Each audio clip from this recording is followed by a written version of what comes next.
হুজুর মাদ্রাসাকে জান বানাইলে কি হবে?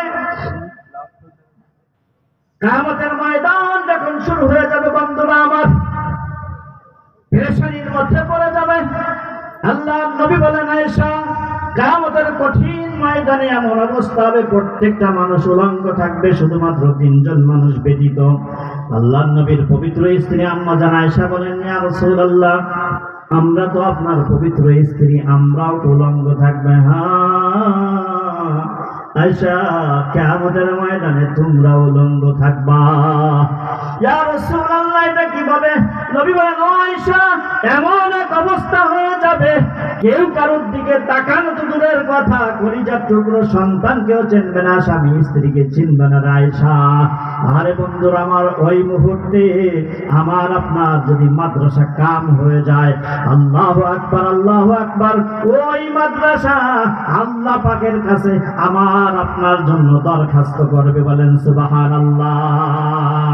বন্ধুরা আমার, পৃথিবীর সব ধ্বংস হয়ে যাবে ইসরাফিল আলাইহিস সালামের সিংহার কারণে। আল্লাহর কসম, আল্লাহর কসম, আল্লাহর কসম দিয়ে বললাম, এই মাদ্রাসা দারুল নাজাত মাদ্রাসা ধ্বংস হবে না। সুবহানাল্লাহ।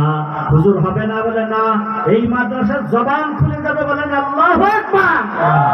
এই মাদ্রাসার জবান খুলে যাবে, মাদ্রাসা ডাক দিয়ে বলবে, গুপ্তে মাদ্রাসা বাদরগাহে ইলা তানা বকশি জুমলা মাদরগারে মা।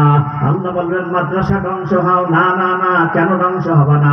আল্লাহ, আমি এই দারুন নাজাতকে যারা সাহায্য করছে, আল্লাহ কেউ চাউল দিয়ে সাহায্য করছে, কেউ ডাউল দিয়ে সাহায্য করছে, ওই ঘরটাঙ্গা মাদ্রাসার ওই রিক্সাওয়ালার মতো কেউ খাবার দিয়ে সাহায্য করছে।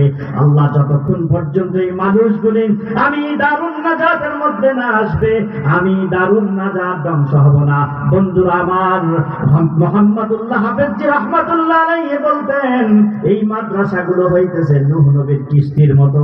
তার মানে মহাপেলাবন যখন শুরু হয়ে গেল, যারা নাকি নূহ নবীর কিস্তিতে উঠছিল তারা আল্লাহর গজব থেকে মাপ পেয়ে গেল, যারা নূহ নবীর কিস্তিতে উঠে নাই তারা মাপ পায়নি, তারা ধ্বংস হয়ে গেছে। এজন্য মুহাম্মদুল্লাহ হাফেজজি বলেন, এই মাদ্রাসাগুলি নূহ নবীর কিস্তির মতো। যদি এই মাদ্রাসা জান হয়ে যায়, এই মাদ্রাসার দিকে উম্মত যদি লক্ষ্য রাখে, খেদমত করে, তাহলে এই মাদ্রাসা নামক কিস্তি এক নম্বরে যাইতে যাইতে যাইতে যাইতে ওই জান্নাতের দরজায় যে ভিড়ে যাবে। সুবহানাল্লাহ।